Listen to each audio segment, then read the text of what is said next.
सदन में जो उनका आचरण है, अगर मुख्यमंत्री के तौर पर विपक्ष में कोई ऐसा करेगा तो वो अब क्या करेंगे, क्योंकि उन्होंने पार्षद रहते हुए सरकारी संपत्ति को नुकसान पहुंचाया, माइक, पोडियम सब तोड़ा, वो आज वायरल वीडियो है।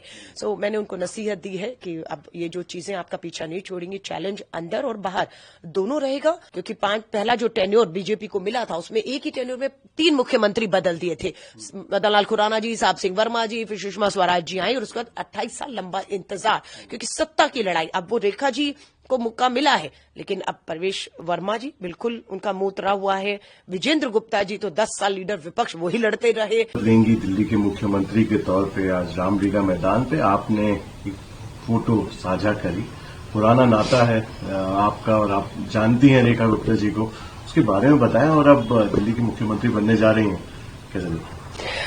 देखिए, मैं सबसे पहले रेखा गुप्ता जी को बधाई देती हूँ और शुभकामनाएं देती हूँ। जब रेखा गुप्ता जी का नाम अनाउंस किया गया तो मैं सीधा 30 साल पीछे चली गई। 2025 में हैं अभी हम, और 1995 30 साल पीछे गई। तब हमारे पास मोबाइल नहीं हुआ करते थे, एल्बम होती थी, एल्बम खोजी, उसमें से एक तस्वीर खूबसूरत जिसमें मैं अध्यक्ष पद का चुनाव जीती थी NSUI से और रेखा गुप्ता ABVP से सचिव पद जीती थी और दोनों ने मिलकर शपथ ली थी। वो वही तस्वीर है। उम्र हमारी 20 साल थी उस समय।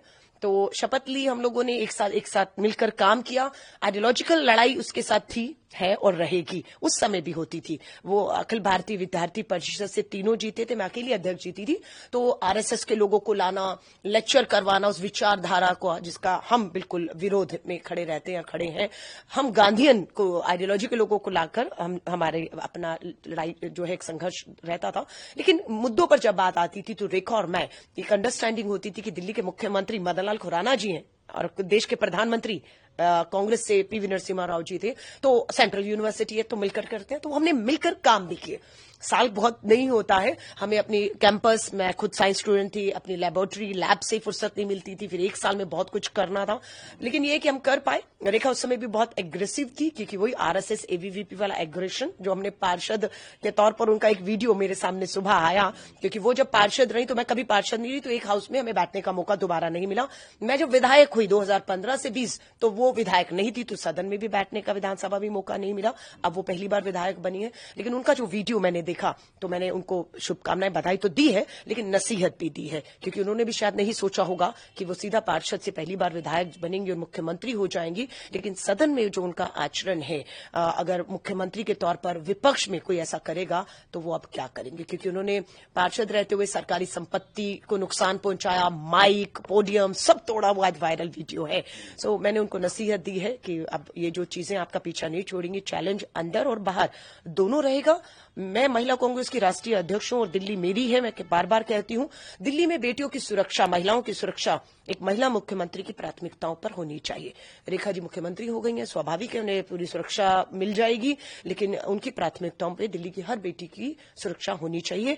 अगर वो उस दिशा में काम करेंगी, महिला कांग्रेस की राष्ट्रीय अध्यक्ष होने के नाते पूरा समर्थन, सहयोग हर तरीके से मिलेगा। महिला आयोग की नई अध्यक्ष भी नियुक्त करनी होगी उन्हें, और अगर कहीं लगेगा कि वो चूक रही हैं तो हम पीछा नहीं छोड़ेंगे। मुझे याद है शीला दीक्षित जी को निर्भया के मुद्दे पर, महिला मुख्यमंत्री थी, घेरा गया था, पूरा बदनाम किया गया था, लेकिन आज हम बहुत आगे निकल चुके हैं।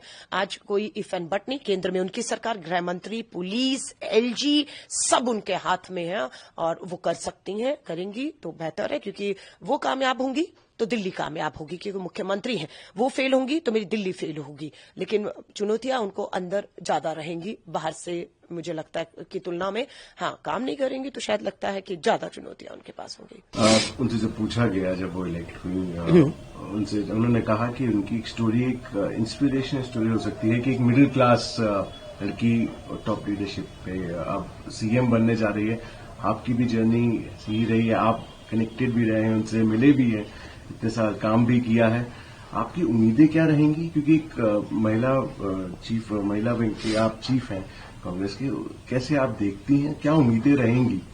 आपकी प्राथमिकता आपने अभी बताई, और क्या उम्मीद रहेंगी, क्योंकि आपने क्लोजली उनके साथ काम भी किया है, कैसे एडमिनिस्ट्रेटर? देखिए, मैं फिर कह रही हूँ, पहली बार वो विधायक हुई हैं, पहली बार वो विधानसभा में जाएंगी और पूरा उनको कैबिनेट और पूरा शासन और प्रशासन को मिलकर लेकर चलना है और with in a party challenge उनके सामने रहेगा। बिकॉज मैं जब पहली बार एमएलए बनी 5 साल, तो मुझे लगा पहले 1-2 साल तो सदन क्या है, प्रस्ताव कैसे आते हैं, कानून कैसे बनते हैं, और हर चीज एक विधायक के तौर पर एक बड़ी चुनौती जब पहली बार बने। वो तो सीधा विधायक के बाद मुख्यमंत्री ही हो गई हैं, तो पूरी दिल्ली का चप्पा चप्पा उन्हें अभी जाना है ना, क्योंकि वो सिर्फ शालीमार बाग से पार्षद हुई, वहीं से विधायक हो गई, और दिल्ली की जो 70 विधानसभाएं हैं, पूरी दिल्ली को उन्हें जानना होगा, दिल्ली की समस्याओं को जानना होगा, और दिल्ली की समस्याओं के हल एक महिला मुख्यमंत्री के पास होने चाहिए, ये हम उम्मीद करते हैं। और मैं फिर वही कहूंगी, मुझे उम्मीद है कि वो उनको करने दिया जाए, क्योंकि पहला जो टेन्योर बीजेपी को मिला था, उसमें एक ही टेन्योर में 3 मुख्यमंत्री बदल दिए थे, मदन लाल खुराना जी, साहब सिंह वर्मा जी, फिर सुषमा स्वराज जी आई, और उसके बाद 28 साल लंबा इंतजार, क्योंकि सत्ता की लड़ाई। अब वो रेखा जी को मौका मिला है, लेकिन अब प्रवेश वर्मा जी बिल्कुल उनका मुंह उतरा हुआ है। विजेंद्र गुप्ता जी तो 10 साल लीडर विपक्ष वही लड़ते रहे, आम आदमी पार्टी की सरकार के सामने वो अभी नहीं है कहीं। और जिस तरीके से जो है आशीष सूद हो या सिरसा हो, पहली बार मंत्री हो रहे हैं, सो अनुभव बीच में आएगा और काम करने दिया जाए, या दिल्ली की सरकार केंद्र से चलेगी, फैसले वहां होंगे, सिर्फ मोहर लगेगी, ये सब आने वाला समय बताएगा उनके फैसलों में।